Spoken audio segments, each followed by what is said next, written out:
ये तो ऊपर आ रहा है।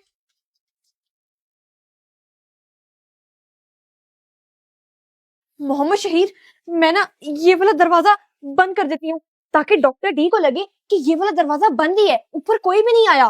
वो सब तो ठीक है, पर मुझे ये बताओ कि मामा कहाँ है? कहीं वो किसी मुसीबत में तो नहीं है?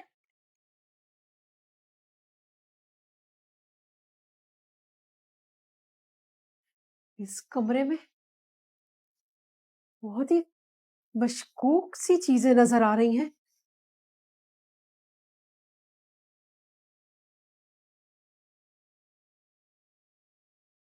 कायनात बिल्कुल ठीक कह रही थी। दरवाजा खोलो। मैं कहता हूँ दरवाजा खोलो। जब मैं आपको ढूंढने ऊपर आ रही थी ना, तो मुझे ना मामा की आवाज आई थी। शायद मामा घर के अंदर वापस आ गई हैं। ये क्या किया मामा ने? मामा को दोबारा घर में नहीं आना चाहिए था, बल्कि बाहर ही रहना चाहिए था। ये तो बहुत ही बुरा फंस गए हम। हाँ, ये है वो हाथ जिसकी कायनात बात कर रही थी। आखिरी मौका देता हूँ, दरवाजा खोल दो।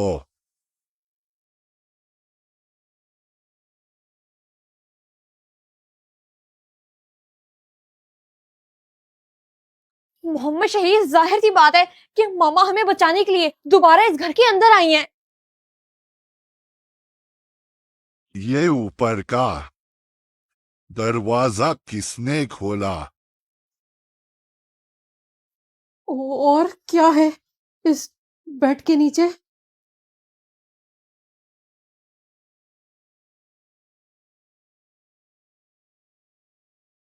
एक चादर।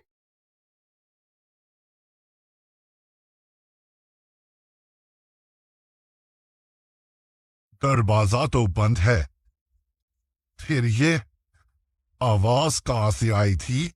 एक मिनट।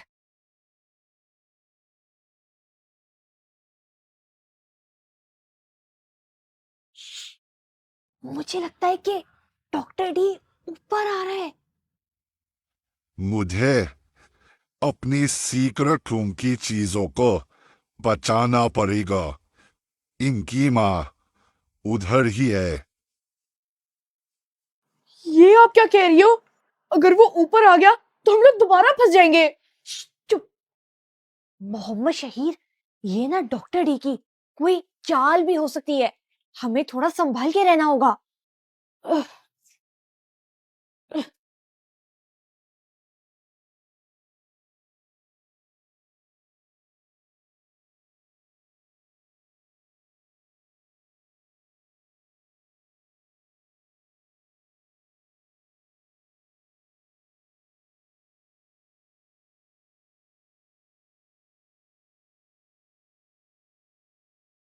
ये डॉक्टर तो दरवाजा खोलने की कोशिश कर रहा है।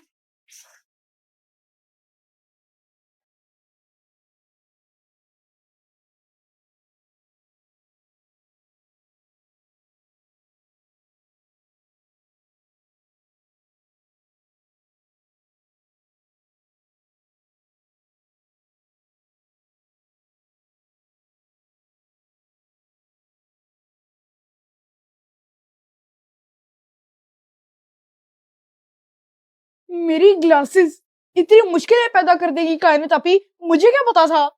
अगर मामा को पता होता तो वो हमें यहाँ पर क्यों लाती? आप खुद सोचो मोहम्मद शहीर।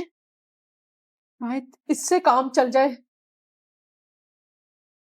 उस चादर के अंदर क्या था? मुझे देखना होगा।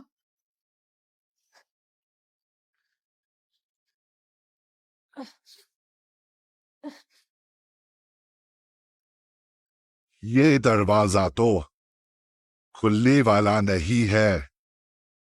मुझे इसको तोड़ना ही पड़ेगा।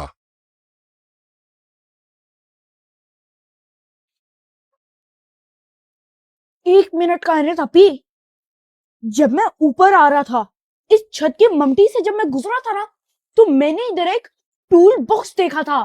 तो हम लोग क्या एक वहां से टूल निकाल के अपनी सेफ्टी के साथ नीचे नहीं जा सकते? जी मोहम्मद शहीर, आप बिल्कुल ठीक कह रहे हो, लेकिन ना हमें एहतियात से यहाँ से निकलना होगा। आ जाओ।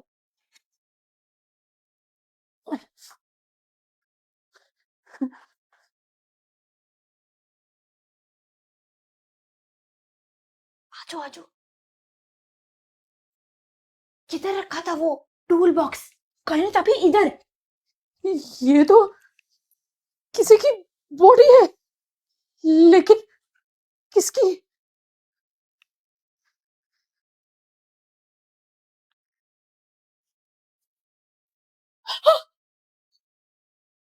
जेफ, जेफ, तुम यहाँ कैसे? कहीं तभी, ये लो, ये आप पकड़ो। और ये मैं ले लेता हूँ। मोहम्मद शहीर, क्या इन चीजों से हम लोग डॉक्टर का मुकाबला कर पाएंगे क्या? वो बड़ा है और हम दोनों बच्चे हैं। जेफ, जेफ,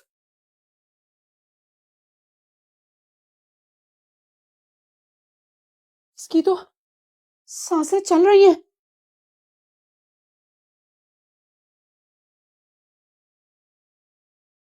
कोई बात नहीं कायने तपी, हिम्मत मत हारो, पर ये सोचो कि मामा किस हाल में होंगी।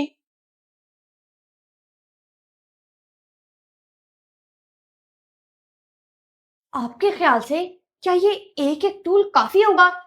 हम लोग कुछ और भी ना रख लें? जेफ, जेफ, जेफ उठो, उठो, तुम जिंदा हो जेफ, जेफ उठो, उठो जेफ। कोई चीज जो अपना असर दिखा दे।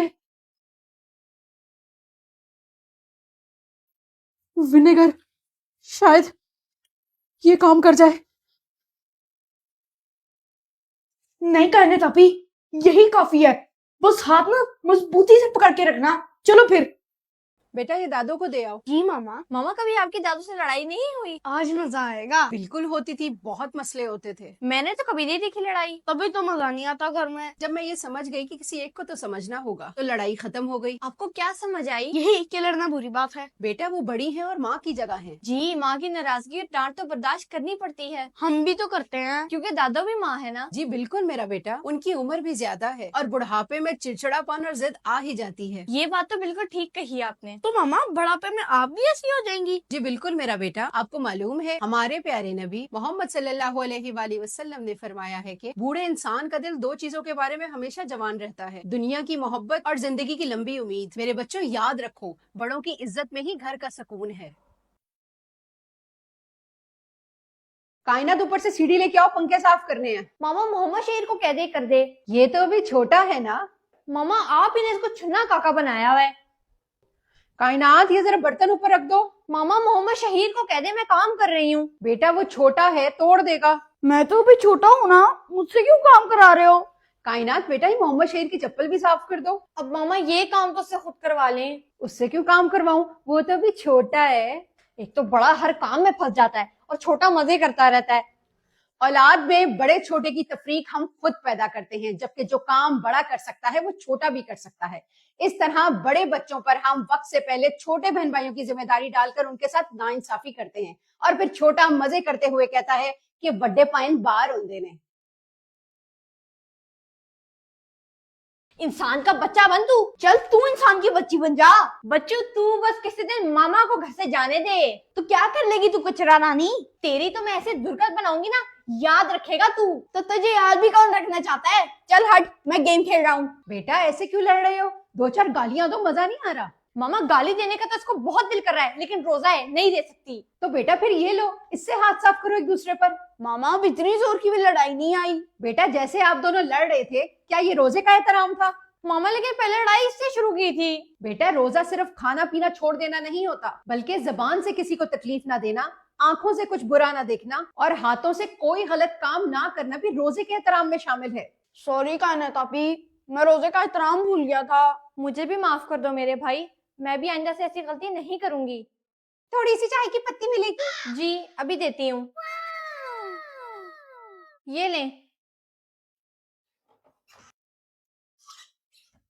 जी थोड़ी सी चीनी मिलेगी? जी देता हूँ, ये ले।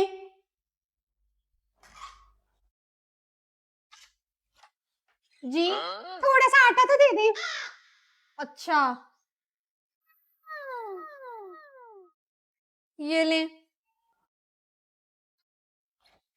जी अब क्या है? थोड़ा सा दूध तो देना। इधर ही रुके, ये घर की चाबी पकड़े और हम जा रहे हैं।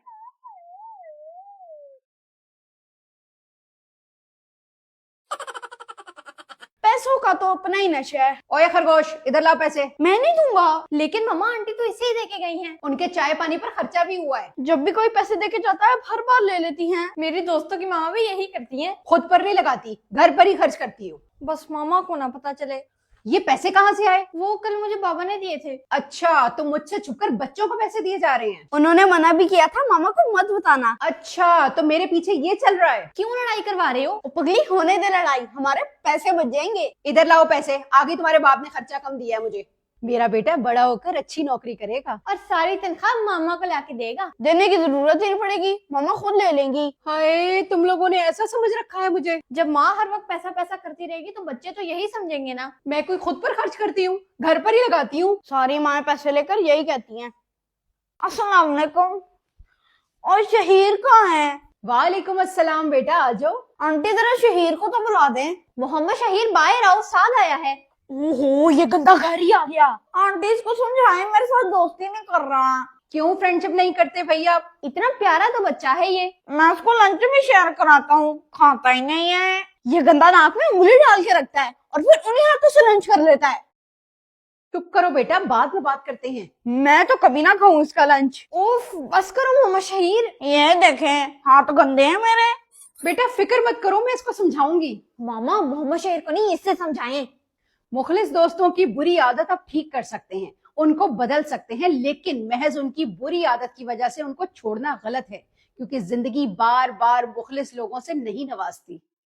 मेरे दोस्त के साथ किसी ने गंदी हरकत की। क्या मतलब? किसी अंकल ने उसके साथ ज्यादती की। ये तो बड़ी घटिया हरकत की और बेचारा बहुत रो रहा था। क्या उसे उसके पेरेंट्स से पहले नहीं समझाया था? अगर समझाया होता तो ये ना होता। बेटा उसे फौरन अपने पेरेंट्स को बताना चाहिए था। मम्मा उसने डर कर किसी को नहीं बताया। लेकिन उस बच्चे पर क्या गुजर रही होगी। बेटा लड़का हो या लड़की, आजकल के जमाने में कोई भी महफूज नहीं। लेकिन हमारे माशरे में तो ये बहुत बुरा समझा जाता है। फिर भी बेटा मुआशरा कोई भी हो, सही गलत लोग हर जगह मौजूद होते हैं। जी बिल्कुल। बेटा याद रखो, अगर कोई भी शख्स आपको सर और हाथ के अलावा कहीं छुए तो वो बैड टच कहलाता है। लेकिन मामा ऐसे लोगों से कैसे बचा जाए? मेरे बच्चों, आप घर हो या बाहर किसी की लालच में मत आओ। कोई भी दरिंदा अगर ऐसी हरकत करे तो उसे डरे बगैर जोरदार थप्पड़ रसीद करो और फौरन अपने वालिदैन को बताओ। अगर आप डर जाओगे तो ऐसे लोग आपका फायदा उठाते रहेंगे। इसीलिए आपको बहादुर बनना है, बुज़दिल नहीं। तो तुम्हारा बाप कौन से मेरे खर्चे पूरे करता है? तो फिर हमारा घर कौन चला रहा है? मोहल्ले वाले। औरतें सर्दी गर्मी में इतने कपड़े लेती हैं और मैं 5 जोड़ों में पूरा साल गुजार देती हूँ। खाली जेमर बातें सुनता है। मामा बाबा को बहुत बातें सुनाती हैं। चुप करो, ज्यादा बाप की साइड मत लो। मामा बात साइड की नहीं, हालात की है। इस बंदे के तो हालात कभी ठीक नहीं होने। तो आप ठीक हो जाएं। कल खाला जो आई थी, आज तो ये होना ही था। वो तो खुशकिस्मत है कि उनके शौहर मुंह से निकली हर बात पूरी करते हैं। और वो भी कोई बंदे हैं, क्योंकि हमारे बाबा तो खतरों के खिलाड़ी हैं। अपने जिम्मेदार शौहर की मुखलिसी पर कभी शक मत करें, क्योंकि वो सबसे पहले अपने बीवी बच्चों का ही सोचता है। हालात कैसे भी हों, मत भूलें कि आप दोनों एक दूसरे का मजबूत सहारा है। औरत का दूसरा नाम एहसास है और एक नेक मर्द कभी अपनी बीवी का बुरे वक्त में दिया साथ नहीं भूलता, बशर्त ये कि आप उसे बार बार मत चितलाएं।